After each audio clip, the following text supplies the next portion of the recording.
So nothing that we say says anything, means anything in itself, but just it's a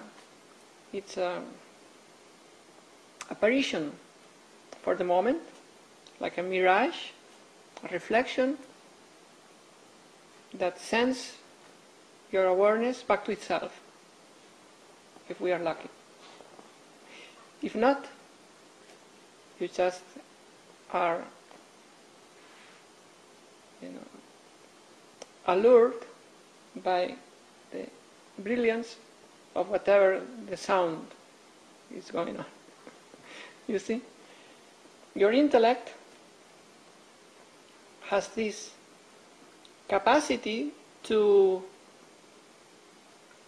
be aroused, like in sexuality, right? Like by another intellect. That's what happens.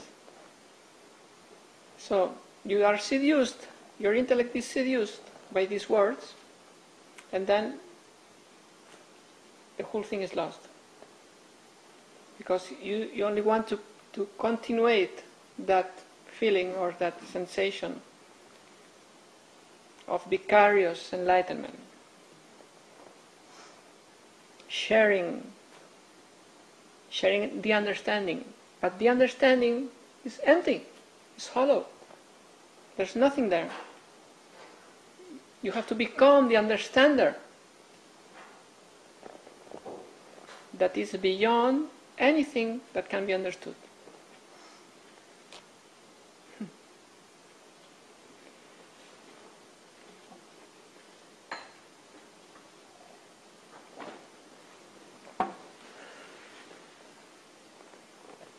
So, some people say, some teachers say,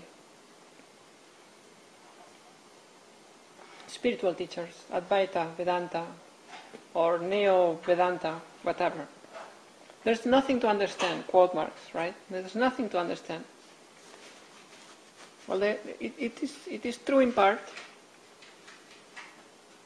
but when they say this, they are already lying, because saying there's nothing to understand is presented as something you have to understand. Right?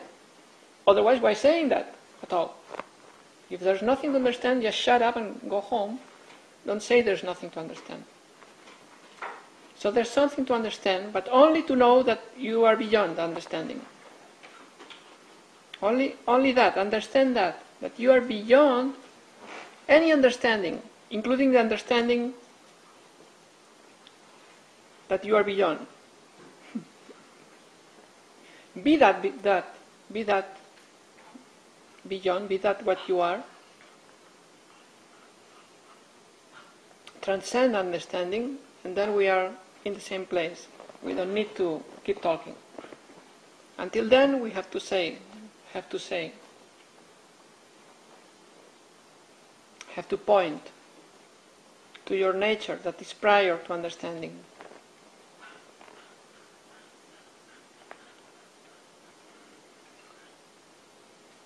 Of course, these teachers that say there's nothing to understand, some of them may be successful because people are shocked by that, because it contradicts their situation. They are sitting there trying to understand, and someone says there's nothing to understand, so it's a short circuit. Something is not computing. But that arouses their intellect to, I have to understand that there is nothing to understand. That creates more intrigue, more entanglement. So they are successful, and people become addicted to them, because at some point they will understand what he or she means by there's nothing to understand. So it's stupid.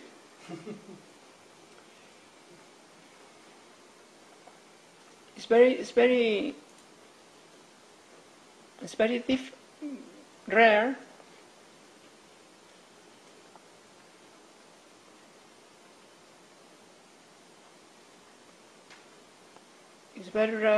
someone that uses logic with some impeccability.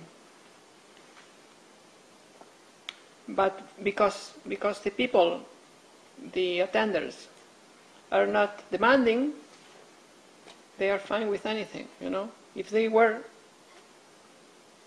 strict in their logic, they would catch the contradictions.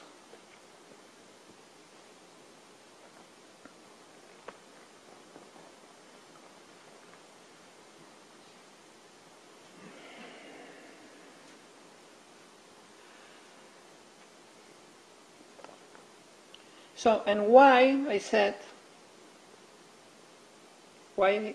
did I say that the field of spirituality is empty of concepts? That there's no value in anything we say other than to point to one's original nature. Once we succeed in that, then we can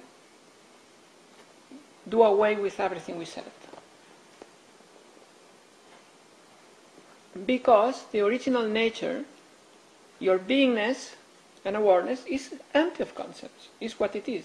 It is just that.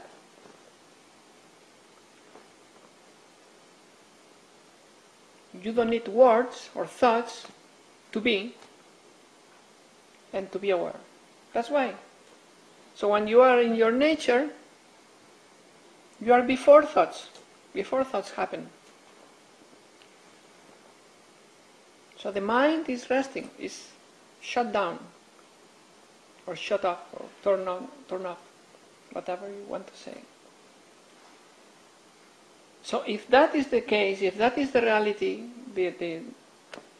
your true nature, it's obvious that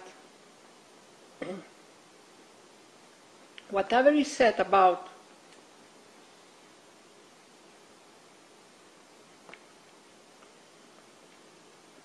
spirituality is false from the start, from the onset, right? Because it's adding layers on top of what does not need any explanation, does not need any description to be the case, to be it. Does not need any mythological layer, description, etc. Does not need any metaphysics. It is self-sufficient. So everything we say and the whole of the scriptures of humankind, of any religion, consist only of adding layers, false layers of description and explanation to that which stands by itself, without concepts, free from the mind. So it only adds to that, and in the best of cases, it talks only to point, as I said, to point to that natural state, natural condition, so you can realize it, stumble on it, relax in it,